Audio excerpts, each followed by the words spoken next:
Assalamualaikum warahmatullahi wabarakatuh.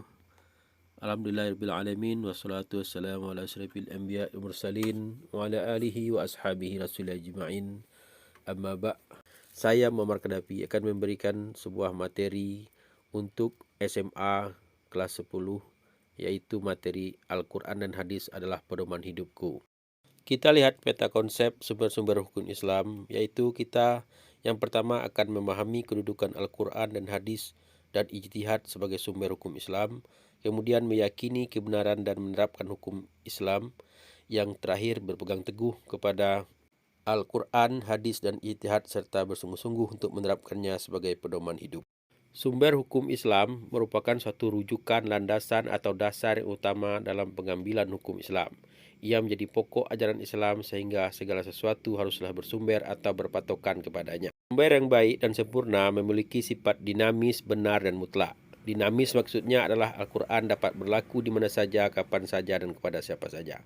Benar artinya Al-Quran mengandung kebenaran yang dibuktikan dengan fakta dan kejadian yang sebenarnya.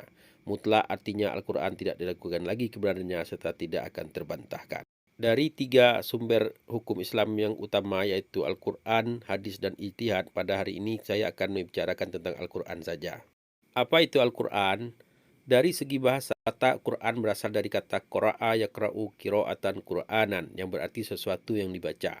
Secara istilah, Al-Quran adalah kalamullah yang diturunkan kepada Nabi Muhammad SAW dalam bahasa Arab yang sampai kepada kita secara mutawatir, ditulis dalam mushaf, dimulai dari surah Al-Fatihah dan diakhiri dengan surah An-Nas, yang membacanya berfungsi sebagai ibadah, sebagai mukjizat Nabi Muhammad SAW, dan sebagai hidayah bagi umat manusia. Firman Allah Subhanahu wa taala, A'udzu billahi minasyaitonir rajim. Bismillahirrahmanirrahim. Inna hadzal Qur'ana yahdi lillati hiya aqwam wa yubashshirul mu'minina allazina ya'maluna as-solihati anna lahum ajran kabira. Shadaqallahul azim. Sesungguhnya Al-Quran ini memberi petunjuk ke jalan yang paling lurus dan memberi kabar gembira kepada orang mukmin yang mengerjakan kebajikan, bahwa mereka akan mendapatkan pahala yang besar. Pemirsa sekalian, bagaimana dengan kedudukan Al-Quran? Kedudukan Al-Quran yaitu sebagai sumber hukum pertama dan utama, sebagai penegas di bidang akidah dan ibadah, sebagai obat penyakit rohani, sebagai pedoman hidup setiap mukmin, sebagai pemberi kabar gembira, sebagai pemberi motivasi lahirnya ilmu pengetahuan dan teknologi, sebagai mukjizat terbesar Nabi Muhammad SAW yang tidak ada yang menandinginya. Hal ini dapat kita lihat dari firman Allah Quran surah An-Nisa ayat 59 dan ayat 104. Silakan pemirsa baca sendiri untuk mengasah keterampilan membaca dan sekalian mendapatkan pahala. Bagaimana? Bisa kan? Ya, bisa. Selanjutnya, bagaimana dengan isi kandungannya? Ada beberapa kandungan dalam Al-Quran. Yang pertama, Al-Quran itu mengandung akidah atau keimanan. Akidah atau keimanan adalah keyakinan yang tercancap kuat di dalam hati.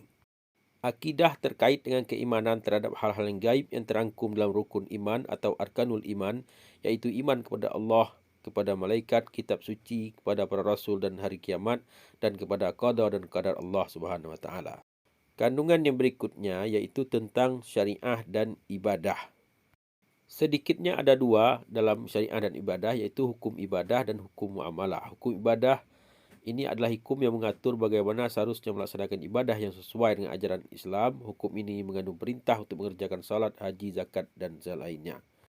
Sedangkan hukum muamalah ini hukum yang mengatur interaksi antar sesama manusia, seperti hukum tata cara jual beli, pidana, perdata, pernikahan, dan lain-lain.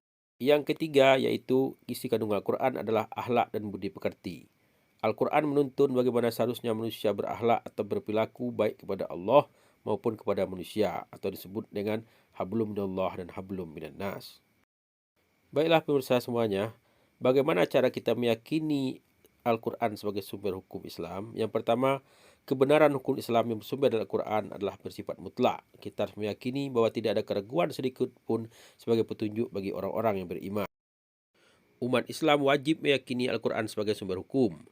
Untuk dapat meyakini kebenaran hukum Islam yang bersumber dari Al-Quran, umat Islam harus melakukan tahapan-tahapan secara serius dan berkesinambungan melalui proses belajar.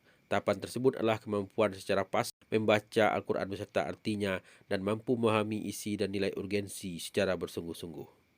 Kemudian, untuk berpegang teguh pada Al-Quran sebagai pedoman hidup, maka kita harus berpegang teguh pada nilai-nilai Al-Quran sebagai pedoman hidup dalam kehidupan sehari-hari. Di samping sebagai bentuk kewajiban adalah untuk menyelamatkan manusia dalam mengarungi kehidupan di dunia dan di akhirat.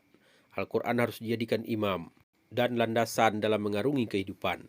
Bagi orang yang berpegang teguh dengan Al-Quran, maka Al-Quran akan menjadi syafaatnya kelak di hari kiamat dan menuntunnya ke surga. Hadis riwayat Ibnu Hibban.